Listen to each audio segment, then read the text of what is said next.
لله نحمده ونستعينه ونستغفره ونؤمن به ونتوكل عليه ونعوذ بالله من شرور أنفسنا ومن سيئات أعمالنا من يهد الله فلا مضل له ومن يضلل فلا هادي له ونشهد أن لا إله إلا الله وحده لا شريك له ونشهد أن سيدنا ومولانا محمدا عبده ورسوله أما بعد فأعوذ بالله من الشيطان الرجيم بسم الله الرحمن الرحيم إن الذين قالوا ربنا الله ثم استقاموا تتنزل عليهم الملائكة إلى آخر الآية صدق الله العظيم.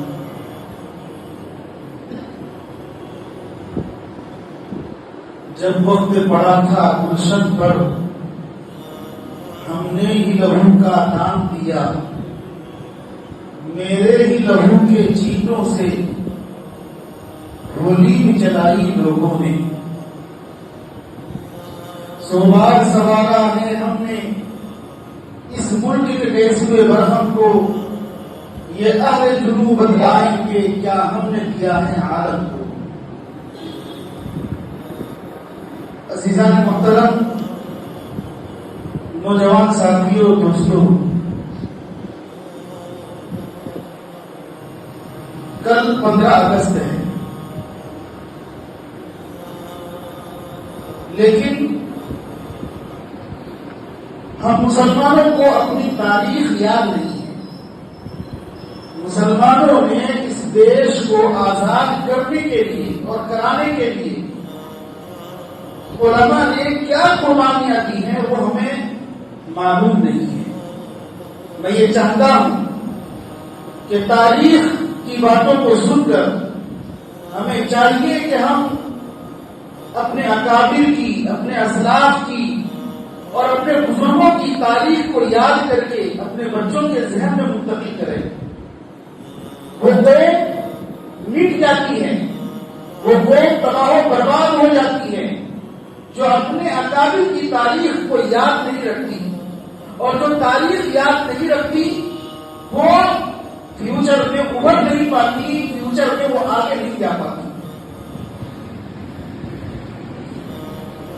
آپ کو اچھی طرح یاد رکھنا چاہیے کہ اس ملک کی جدوجہد میں اس ملک کی تاریخ مکمل ہو ہی نہیں سکتی ہے جب تک کہ ہم اپنے اکابر کا، مسلمانوں کا اور اپنے اسلاف کی قربانیوں کو ہم یاد نہ کریں، کیونکہ اس ملک کی جدوجہد میں مسلمانوں نے جو قربانیاں دی ہیں وہ آب زر اور سونے کے پانی سے لکھے جانے کے قابل ہیں۔ مسلمانوں ہمیں اچھی طرح یاد رکھنا چاہیے ہمارے آباء و اجداد نے اس ملک کی آزادی کے لیے جو قربانیاں دی ہیں اور جو خون بہایا ہے،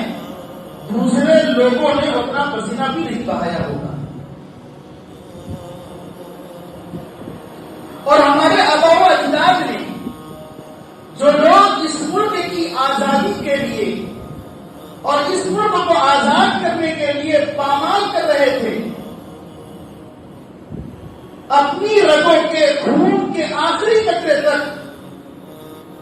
ہمارے آباء و اجداد نے سفید قوم کی چیزوں کو برداشت نہیں کیا اور آخری دم تک لڑتے رہے۔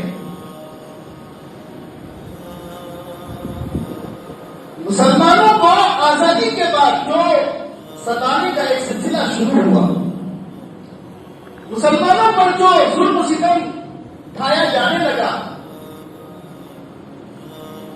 جن مسلمانوں نے اس ملک کو آزاد کرانے کے لیے اپنے لہو سے مادر وطن کی پیاس بجھائی، یہ وہ مسلمان تھے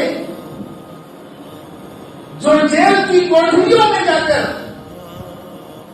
اور وہاں جانا پسند کیا، نعرے تکبیر بلند کیا اور اس ملک کی آزادی کے لیے بہت کچھ حصہ لیا ہے۔ اپنی 700-750 سالہ تاریخ میں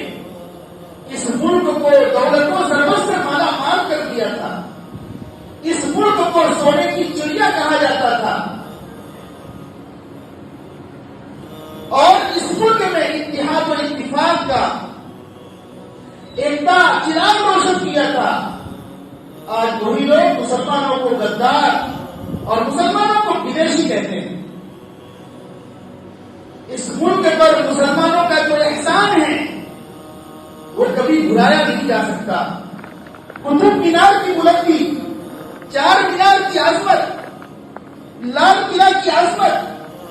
جامع مسجد کی پاکیزگی، یہ ساری چیزیں کس نے ہموار کی اور کس نے بنائی ہے؟ کس کی یاد ہے؟ اور کس نے ان تمام چیزوں کو عظمت و بلندی عطا فرمایا؟ آج ہم اپنی تاریخ کو جانتے نہیں ہیں۔ اس کا صلہ ہمیں کیا ملا؟ اس کا صلہ بھاگلپور کا فساد، اس کا صلہ احمد آباد کی دلدوز ہنگامہ، بجنور کی دل خراش چیزیں، میرٹھ کے جلتے مکانات، کیا یہی صلہ ہے؟ حضرت شیخ الہند محمود حسن دیوبندی رحمت اللہ علیہ کی قربانیوں کا، قائد ملت حضرت مولانا حفظ الرحمان سوہاروی رحمت اللہ علیہ کا، حضرت مولانا شیخ الاسلام حسین احمد فتح رحمت اللہ علیہ کی قربانیوں کا، حوالدار عبدالحمید کی جانباز اور ان کی طاقت کا، اور شہید اشفاق اللہ خان کی جان ساری کا کیا یہی صدرہ ہے اور کیا یہی صلہ ہے؟ یاد رکھیے اور اچھی طرح یاد رکھیے، ذہن میں رکھ کر کے ہمیں اپنے بچوں کو اور اپنے جاننے پہچاننے والوں کو اپنے اسلاف کی تاریخ کو یاد کر کے ان کو بھی یاد رکھوانا چاہیے، ان کو بھی بتانا چاہیے۔ 1498 میں سب سے پہلے انگریز کا یہاں آنا جانا شروع ہوتا ہے، اور وہ برابر ہندوستان آتے جاتے رہے۔ 1601 میں باقاعدہ منظم طریقے سے ایسٹ انڈیا کمپنی کے بینر تلے یہ انگریز ہندوستان بنگال میں آتے ہیں۔ 1601 میں تاجر بن کر کے تجارت کی غرض سے اور یہ بتانے کے لیے کہ ہم وہاں جا کر تجارت کریں گے، اور تجارت کا بھیس پہن کر وہ گویا کہ بنگال میں اترتے ہیں۔ دراصل ان کا کام تجارت کرنا ہرگز نہیں تھا، بلکہ وہ یہاں آ کر اس ملک پر قابض ہونا چاہتے تھے، یہاں کے لوگوں کو غلام بنا دینا چاہتے تھے۔ جب یہاں انگریز تجارت کی نیت سے آتا ہے اور در پردہ اس کا منشا یہ ہوتا ہے کہ یہاں کے لوگوں کو غلام بنایا جائے، یہاں کی زمینوں پر قبضہ کیا جائے، اس وقت تک یہاں کے لوگوں کو، بسنے والوں کو معلوم ہی نہیں تھا کہ انگریز کی نیت کیا ہے، انگریز کیا چاہتا ہے۔ لوگ زندگی گزار رہے تھے۔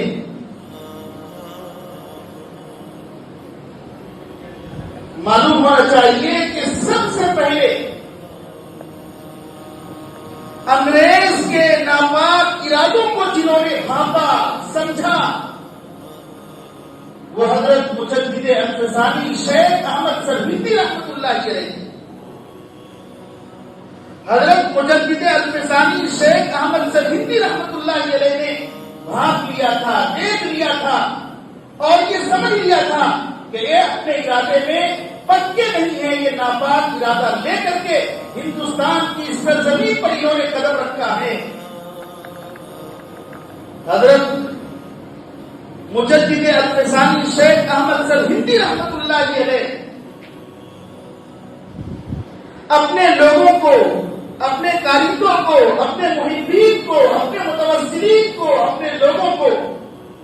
بتلاتے رہے، دیکھو ان سے ہوشیار رہنا، یہ یہاں خالص ہونے کے لیے آئے ہیں، دوری بنائے رکھنا، کہیں ایسا نہ ہو کہ آہستہ آہستہ یہ اتنے دور چلے جائیں کہ یہاں خالص ہو جائیں اور تمہاری وقت اور تمہاری حیثیت دل کو ختم کر دی جائے۔ اب ذرا بتلائیے 15 اگست کے موقع پر یہ جو ہماری تاریخ ہے 1498 سے یہ شروع ہوا اور 1601 میں ہمارے سب سے بڑے مجدد الفسانی شیخ احمد سرہندی رحمۃ اللہ علیہ نے انگریز کے ارادے کو ناپا بھاپا، لوگوں کو آگاہ کیا۔ یہاں انگریزوں سے مقابلہ کرنے کے لیے صرف اور صرف مسلمان ہیں، مسلمان کے ساتھ کوئی اور قوم نہیں ہے۔ ابھی آپ تاریخ دیکھتے جائیں، کیا مسلمانوں کی تاریخ ہے، کیا ہمارے علماء کی تاریخ ہے، ہمارے علماء نے کیا قربانیاں کی ہیں۔ چنانچہ مجدد الفسانی شیخ احمد سرہندی رحمۃ اللہ علیہ کا انتقال ہو جاتا ہے اور جو مجدد الفسانی کا مشن تھا، جو ان کے دل میں طلب تھی اور جو پڑھن تھا، انہوں نے اپنے تمام محبین کو بتلایا۔ چنانچہ حضرت شاہ ولی اللہ محدث دہلوی رحمۃ اللہ علیہ نے اسی مشن کو اور اسی فکر کو لے کر وہ آگے بڑھے۔ آپ نے مختلف اسرار کیا، لوگوں کو آگاہ کیا، لوگوں کو بتلایا کہ انگریز وہ اپنے ارادے میں بالکل جو ہے سچے نہیں ہیں، ان کا ناپاک ارادہ یہ ہے کہ یہاں کی سرزمین پر وہ قابض ہو جائے، ان کو غلام بنا دیا جائے۔ یہ سلسلہ چلتا رہا یہاں تک کہ حضرت شاہ ولی اللہ محدث دہلوی رحمۃ اللہ علیہ کا انتقال ہو جاتا ہے۔ اب شاہ ولی اللہ محدث دہلوی رحمۃ اللہ علیہ کے لائق فائق فرزند ارجمند جانشین شاہ عبدالعزیز محدث دہلوی رحمۃ اللہ علیہ، یہ شاہ عبدالعزیز رحمۃ اللہ علیہ اپنے والد کے مشن کو آگے بڑھاتے ہیں اور جا بجا لوگوں کو آگاہ کرتے ہیں اور لوگوں کو کھل کر کے بتلاتے ہیں کہ ہمیں کیا کرنا چاہیے اور ہمیں کن چیزوں میں حصہ لینا چاہیے۔ چنانچہ 1760 میں جب اس وقت کے بادشاہ اورنگزیب رحمۃ اللہ علیہ کا انتقال ہو جاتا ہے اور مغلیہ حکومت صدر پڑنے لگتی ہے، تو ان انگریزوں کو اپنے پیر پھیلانے کا خوب موقع مل جاتا ہے اور یہ خوب آگے بڑھتے ہیں،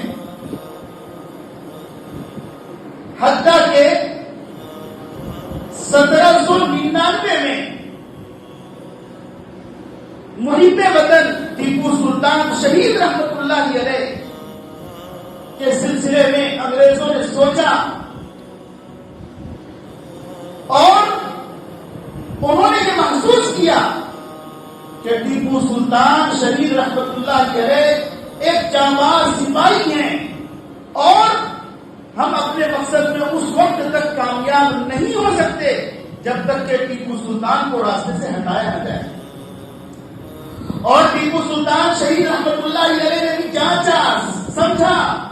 کہ یہ انگریز آہستہ آہستہ ملک ہندوستان کو روکتے ہوئے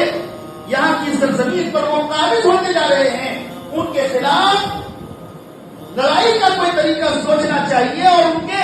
مقابل میں ہمیں معرکہ آرائی کرنی چاہیے۔ ادھر انگریزوں نے یہ دیکھا کہ ہماری راہ میں سب سے بڑا چٹان یہ ٹیپو سلطان شہید رحمت اللہ علیہ ہیں، ان کو راستے سے ہٹائے بغیر ہم اپنے مقصد میں کامیاب نہیں ہو سکتے۔ چنانچہ 1799 میں یہ انگریز اور ان کے سپہ سالار مل کر کے ٹیپو سلطان شہید رحمت اللہ علیہ کو سری رنگم پٹنم میں وہاں شہید کر دیتے ہیں، اور شہید کر دینے کے بعد اللہ تعالی نے ٹیپو سلطان شہید رحمت اللہ علیہ کے چہرے پر وہ روم رکھا تھا۔ ٹیپو سلطان شہید رحمت اللہ علیہ دنیا سے چل بسے ہیں، وہ ان کے جسم میں جان میں حرکت نہیں ہے، لیکن انگریز ان کے قریب جاتے ہوئے بھی ڈرتا تھا، حتیٰ کہ پتھر مار کر کے دیکھا کہیں زندہ تو نہیں ہے۔ بہرحال ٹیپو سلطان شہید رحمت اللہ علیہ جب شہید کر دیے گئے، ان انگریزوں کے جان میں جان آ گئی، اور انہوں نے اس وقت نعرہ لگانا شروع کیا، آج سے ہندوستان ہمارا ہے، اب ہمیں اپنے مقصد میں کامیاب ہونے سے کوئی طاقت کوئی قوم ہمیں روک نہیں سکتی، کیونکہ جو چٹان تھا، جو پہاڑ بن کر ہمارے سامنے کھڑا تھا، ہم نے ختم کر دیا، اب جو ہے ہمارے مقابل میں کوئی نہیں ہے۔ 1799 سے پہلے 1756 میں سراج الدین دولہ جو بنگال کے بادشاہ تھے، میر جعفر کی غداری کی وجہ سے جو وہ اپنے حکومت عجیب و انداز سے وہ اپنا آگے بڑھا رہے تھے، ان انگریزوں نے ان کو بھی ختم کیا۔ یہاں میر جعفر کی غداری اپنے لوگوں نے غداری کی، جو ان کے ساتھ اٹھتے بیٹھتے تھے، کھاتے پیتے تھے، انہی لوگوں نے انگریزوں کو آگے آنے کا موقع دیا۔ جیسے ٹیپو سلطان شہید رحمت اللہ علیہ کو شہید کرانے میں اپنے ہی لوگوں کا ہاتھ ہے۔ میر صادق جیسا غدار جو انہی کے ساتھ کھاتا اٹھتا بیٹھتا تھا، اس نے جو ہے موقع دیا، جس کی بنا پر وہ انگریز آگے بڑھتے چلے گئے۔ تو 1756 میں سراج الدین دولہ کو شہید کیا گیا، اور اس کے بعد 1799 میں محب وطن ٹیپو سلطان شہید رحمت اللہ علیہ دنیا سے چل بسے۔ اب 1803 میں ان انگریزوں کو چونکہ آگے بڑھنے کا موقع ملا، خوب موقع ملا، آگے بڑھتے رہے بڑھتے رہے بڑھتے رہے، یہاں تک کہ لال قلعے پر انہوں نے جھنڈا نصب کر دیا، گاڑ دیا، اور یہاں تک کہا کہ خلق خدا کی حکومت بادشاہ کی اور حکم کمپنی بہادر کا، حتیٰ کہ لوگوں نے بھی کہنا شروع کر دیا تھا کہ بادشاہ کی حکومت دہلی کا پہاڑم تک ہے۔ سارے ملک پر قابض یہ انگریز ہو چکے تھے۔ ظاہر سی بات ہے ایسے وقت میں انگریز سے آنکھوں میں آنکھیں ملا کر بات کرنا اور آنکھوں میں آنکھیں ملا کر کے بات کرنے پر ہی اکتفا نہ کرنا، بلکہ اور آگے بڑھ کر کے بڑی قوت کے ساتھ، جرأت کے ساتھ، ہمت کے ساتھ، طاقت کے ساتھ ان کا مقابلہ کرنا، یہ مشن شاہ عبدالعزیز محدث دہلوی رحمت اللہ علیہ نے آگے بڑھایا، ایک فتویٰ جاری کیا اور ایک عام اعلان کر دیا، لوگوں یاد رکھو آج ہمارا ملک غلام بن چکا ہے، غلامی سے آزاد دلانے کے لیے ہر شخص کو میدان جہاد میں آنا ہوگا۔ شاہ عبدالعزیز محدث دہلوی رحمت اللہ علیہ کا فتویٰ آج کی طرح پورے ہندوستان میں پھیل گیا۔ شاہ عبدالعزیز محدث دہلوی رحمت اللہ علیہ کی جو طلب تھی، جو کڑھن تھی، اور جو جذبہ تھا اور جو شوق تھا، وہ ہر ایک کے دل میں تھا. ہر کوئی جانتا تھا انگریز ہمارا دشمن ہے, انگریز ہمارا اپنا نہیں ہے. چنانچہ اس وقت جو ہے 1818 سے لے کر کے 1831 تک شاہ اسماعیل شہید اور شاہ سید احمد شہید یہ دونوں بزرگ میدان میں آتے ہیں, لڑتے ہیں, مقابلہ کرتے ہیں, گاؤں گاؤں جا کر, دیہات دیہات جا کر, قریا قریا جا کر, بستی بستی جا کر لوگوں کو آگاہ کرتے ہیں. ابھی تک آپ دیکھ رہے ہیں کہ 1857 سے پہلے کی جو تاریخ ہے اس میں مسلمانوں کے ساتھ کوئی دوسرا فرقہ شریک نہیں ہے, کوئی دوسرا طبقہ شریک نہیں ہے, صرف مسلمان ہی مسلمان بتاتے خود انگریز سے آنکھ میں آنکھ ملا کر وہ آگے بڑھتے ہوئے نظر آ رہے ہیں. چنانچہ حضرت شاہ اسماعیل شہید رحمت اللہ علیہ اور سید شاہ احمد شہید رحمت اللہ علیہ نے اپنی تحریک کو, اپنی مشن کو آگے بڑھایا, یہاں تک کہ بالا کوٹ کے میدان میں یہ شہید جلتی ہے. لیکن انہوں نے جو پیغام دیا, امت کو جو بتلایا اور جو امت کو سبق دیا, ان دونوں سپاہیوں کے اور ان دونوں عظیم ہستیوں کے شہید ہو جانے کی وجہ سے یہ تاریخ اور یہ چیز مدھم تو پڑ گئی تھی, جذبہ تو تھوڑا بہت سخت پڑ گیا تھا, لیکن پھر بھی لوگوں کو معلوم تھا کہ انگریز ہمارا دشمن ہے. چنانچہ 1857 میں اب مسلمانوں کے ساتھ اس ملک میں رہنے والے دوسرے طبقے جتنے ہیں, ہندو, مسلم, سکھ, عیسائی, سب مل کر کے اور یکجٹ ہو کر کے انگریز پر حملہ کرتے ہیں, انگریز پر حملہ بولتے ہیں. گویا کہ ایک لمبی تاریخ برسہ برس تک مسلمان اور مسلمانوں کے علماء اور ان کے اسلاف اور ان کے بڑے انگریز سے لڑتے رہے, ان کے دانت کھٹے کرتے رہے, آگے بڑھتے رہے. اس وقت تک جو کسی کا کوئی ساتھ نہیں تھا. 1857 کے بعد جب سارے لوگ شریک ہوئے, اس وقت بھی جتنے لوگ ان مسلمانوں کے ساتھ شریک تھے, ہر میدان میں مسلمان ہی قائد اور رہبر اور قوم کی حیثیت سے وہ آگے تھے. چاہے شاملی کا میدان ہو, چاہے کوئی اور میدان ہو, وہاں قیادت جو سنبھالی ہے وہ مسلمانوں نے سنبھالی ہے. 1857 میں جب دیکھا انگریزوں نے کہ یہ لوگ ہمارے خلاف اتر چکے ہیں, اب ایسے وقت میں ان لوگوں نے مسلمانوں کو پریشان کرنا, مسلمانوں کے گھروں کو جلانا, مسجدوں کو مسمار کرنا اور پکڑ پکڑ کر کے علماء کو شہید کرنا, گویا کہ ان کا ایک مشن تھا. کیونکہ یہ ملک پر قابض ہو چکے تھے. مسلمانوں کو پکڑ کر کے توپ میں ڈالا جاتا اور پھر توپ ڈالا جاتا تھا, اس طرح کی صورتحال تھی. اس وقت صرف مسلمان 2 لاکھ شہید ہوئے اور ان 2 لاکھ میں بھی 51,000 علماء کی گردنیں شہید کی گئی. کہاں ہے ہماری تاریخ؟ کیا ہمیں معلوم ہے ہم کہاں کھو گئے؟ ہمارے اسلاف کی, ہمارے آبا کی, ہمارے اکابر کی, ہمارے علماء کی تاریخ سے ہم واقف نہیں ہیں. اس ملک کی آزادی کے لیے جتنا مسلمانوں نے ساتھ دیا اور آگے بڑھ کر قربانیاں دی ہیں,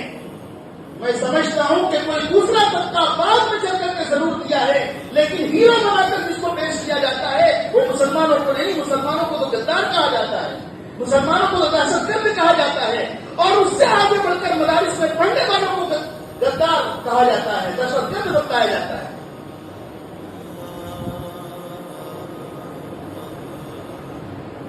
جب انگریزوں کا اس ملک پر ناپاک تسلط ہوا اور آہستہ آہستہ وہ اس ملک پر قابض ہو گئے, ان کا سب سے پہلا مشن اور سب سے پہلا حربہ یہ تھا مسلمانوں کو مٹا دیا جائے, ان کے علماء کو تباہ و برباد کر دیا جائے, مدارس کو ختم کر دیا جائے, مساجد کو مسمار کر دیا جائے. کیونکہ یہی مدارس ہیں جن سے نکلنے والے علماء ہوتے ہیں, یہی مدارس ہیں جن سے نکلنے والے امام ہوتے ہیں، یہی مدارس ہے اس سے نکلنے کی وجہ سے ان کا دین باقی بچتا اور رہتا ہے۔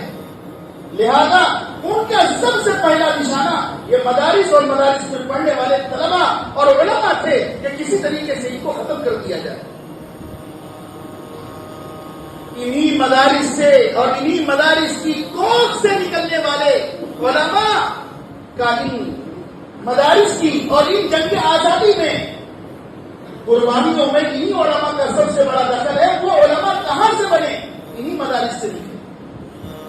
مسلمانوں کا علماء کے ساتھ ایسا مضبوط رشتہ ہے، اگر رشتہ باقی رہے گا، علماء باقی رہیں گے، دین باقی رہے گا، شریعت باقی رہے گا، شریعت باقی رہے گی، توحید باقی رہے گی، ابو بکر صدیق رضی اللہ تعالیٰ عنہ کی صداقت باقی رہے گی، فاروق اعظم کی شجاعت باقی رہے گی، عثمان غنی کی سخاوت باقی رہے گی، حضرت علی رضی اللہ تعالیٰ عنہ کی بہادری باقی رہے گی، حضرت سلمان فارسی کا جذبہ دکھائی دے گا، حضرت بلال حبشی رضی اللہ تعالیٰ عنہ کا حوصلہ دکھائی دے گا۔ لوگ پوچھتے ہیں کہ تم نے ہندوستان کے لیے کیا کیا ہے؟ جو تاریخ بتلائی جا رہی ہے، ان تاریخ کی روشنی میں ہر کوئی اچھی طرح جان سکتا ہے اور سمجھ سکتا ہے کہ مسلمانوں نے اور ان کے علماء نے کیا قربانیاں دی ہیں۔ 100 بار سوارا ہے ہم نے اس ملک کے گیسوئے پر ہم کو یہ اہل جنوب بتلائیں گے کیا ہم نے دیا ہے عالم کو۔ آج مٹھی بھر فرقہ پرست اور کم نظر افراد مسلمانوں کو غاصب کہتے ہیں، اکبر کو غاصب کہتے ہیں، بابر کو غاصب کہتے ہیں، خدا کو غاصب کہتے ہیں، مسلمانوں کو بدعتی کہتے ہیں۔ ذرا ان سے پوچھئے تم دنیا میں رہتے تھے، تم کو رہنے کا سلیقہ کس نے بتایا؟ پتوں پر پلتے تھے، تمہیں جینے کا سلیقہ کس نے بتایا؟ رہنے کا سلیقہ تم لنگوٹی باندھ کر پھرتے تھے، تمہیں جینے کا سلیقہ کس نے بتایا؟ یہ علماء ہی تھے، یہ اکابر ہی تھے، یہ مسلمان ہی تھے جنہوں نے سیکھنا اور جینا بتلایا، ورنہ تم تو گاندھی کے قاتل ہو، جمہوریت کے قاتل ہو، تم ہندوستان کے دوست کب سے بن گئے؟ 15 اگست آتا ہے، سرسری طور پر جھنڈا اپنے گھروں میں لہرا دیا جاتا ہے یا اسکولوں میں لہرا دیا جاتا ہے۔ یہ تاریخ کی کون حفاظت کرے گا؟ اپنے اکابر علماء اسلاف کی تاریخ کو مسلمانوں ہمیں یاد رکھنا چاہیے، اپنے بچوں کے ذہن میں بٹانا چاہیے۔ یاد رکھیے جو قوم تاریخ کو یاد نہیں رکھتی وہ مٹ جاتی ہے، برباد ہو جاتی ہے، لوگ اس کو قیامت تک معاف نہیں کریں گے۔ پھر اس کے بعد 1857 میں جب سارے لوگ شریک ہوئے اس ملک کی آزادی میں، ٹھیک 10 سال کے بعد 1867 میں دارالعلوم دیوبند کا ایک مکتب کی شکل میں ایک تاسیس ہوتی ہے، جس میں ایک انار کے درخت کے نیچے ایک استاد ہے اور ایک شاگرد ہے۔ بظاہر وہ ایک چھوٹا سا مکتب تھا جس میں ایک استاد ہیں، وہ بھی انار کے درخت کے نیچے، اور ایک شاگرد ہیں، لیکن ایک مشن محض مکتب کی تاسیس نہیں تھی بلکہ ایک فکر تھی اس کے پیچھے۔ مجاہدین آزادی کو تیار کرنا تھا انگریزوں کے خلاف۔ چنانچہ حضرت شیخ الہند رحمت اللہ علیہ وہاں جو شاگرد تھے پہلے شیخ الہند محمود حسن دیوبندی رحمت اللہ علیہ، وہ جب وہاں سے بڑھے اور پڑھے اور دنیا میں دیکھا کہ وہ ایک چھوٹے درخت کے نیچے سے بیٹھ کر پڑھنے والا ایک استاد اور ایک شاگرد نے کس نیت سے پڑھا اور بنیاد ڈالنے والوں نے کس طرح اخلاص کے ساتھ بنیاد ڈالی، آج اس کا فیضان تمام پورے عالم کے اندر جاری و ساری ہے۔ ہر کوئی اپنی آنکھوں سے دارالعلوم دیوبند کی افادیت کو دیکھ رہا ہے، سن رہا ہے، سمجھ رہا ہے۔ 1867 میں دارالعلوم دیوبند کا قیام ہوتا ہے۔ پھر 1878 میں حضرت شیخ الہند رحمت اللہ علیہ ایک انجمن قائم کرتے ہیں، انجمن ثمرۃ التربیت۔ وہاں مختلف تحریکیں، اس میں ان کی تربیت کی جاتی، جو فاضل ہوتے، جو علماء ہوتے، جو پڑھنے والے طلباء ہوتے، ان کی زیر نگرانی اور زیر انتظام انجمن ثمرۃ التربیت کے ان کی دیکھ بھال کی جاتی، ان کو تربیت دی جاتی۔ چنانچہ اسی انجمن کے زیر انتظام شیخ الہند رحمۃ اللہ علیہ کی وہ معرکۃ الآراء تحریک ریشمی رومال وجود میں آیا۔ تحریک ریشمی رومال کیا تھا؟ تحریک ریشمی رومال یہ تھا کہ شیخ الہند رحمۃ اللہ علیہ کے ذہن میں یہ بات تھی کہ اس ملک پر انگریز تو قابض ہو چکا ہے، ہم اندرونی طور پر ان سے بغاوت کریں گے، اور بیرون میں جو لوگ ہیں ان سے بھی شیخ الہند کا رابطہ ہو چکا تھا، اور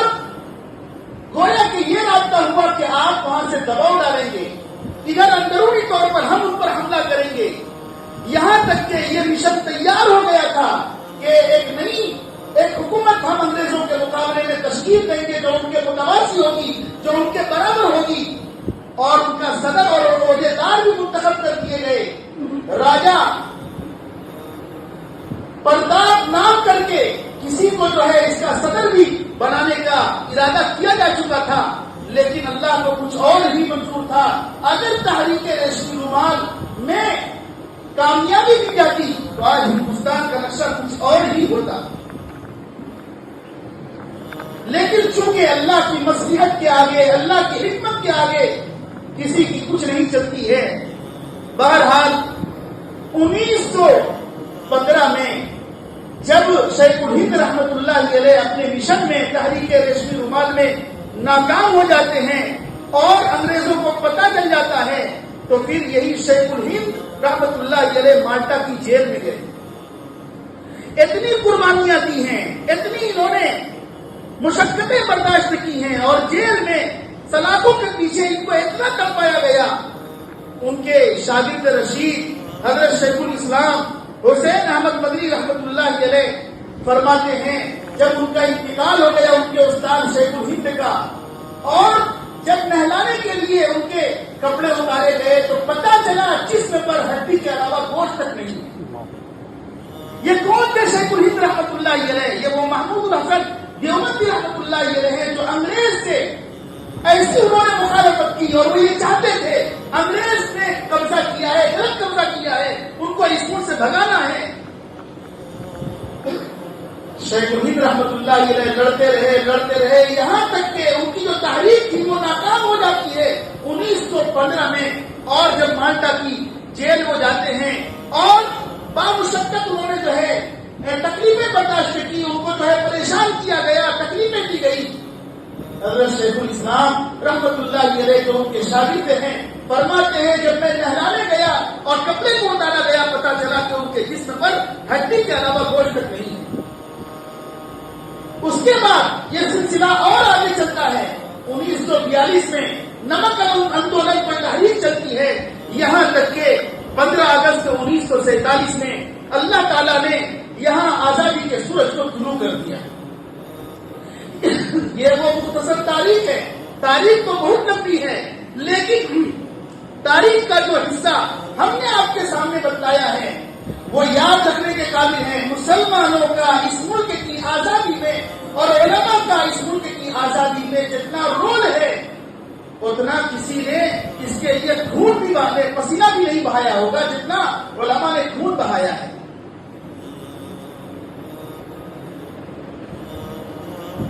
سو بار سوارا ہے ہم نے اس ملک کے گئے ہوئے پر، ہم کو یہ اہل جنوب بتلائیں گے کیا ہم نے دیا ہے عالم کو۔ جب وقت پڑی تھی گلشن پر ہم نے ہی لہو کا دان کیا، میرے ہی لہو کے چھینٹوں سے گولی بھی بنائی لوگوں نے۔ قربانی میں ہم ہیں، راحت میں کوئی اور، قربانی میں ہم ہیں، راحت میں کوئی اور، ہمیں سوچنا چاہیے۔ اس لیے مسلمانوں یہ 15 اگست آئے، 26 جنوری آئے تو ایک سرسری طور پر اپنی تاریخ کو ہم دوہرا لیا کریں، اور یہ جو اس ملک میں بسنے والے انصاف پسند غیر مسلم ہیں ان کو بھی اس میں حصہ لے کر کے اقلیت کا ساتھ لے کر کے ایک ملک کو تقسیم ہونے سے اور ملک میں غلط طریقے سے کوئی نظام بننے سے روکنا چاہیے، اس کا حصہ بننا چاہیے۔ اللہ تعالیٰ ہم تمام لوگوں کے حامی اور ناصر ہو۔ وآخر دعوانا الحمدللہ رب العالمین۔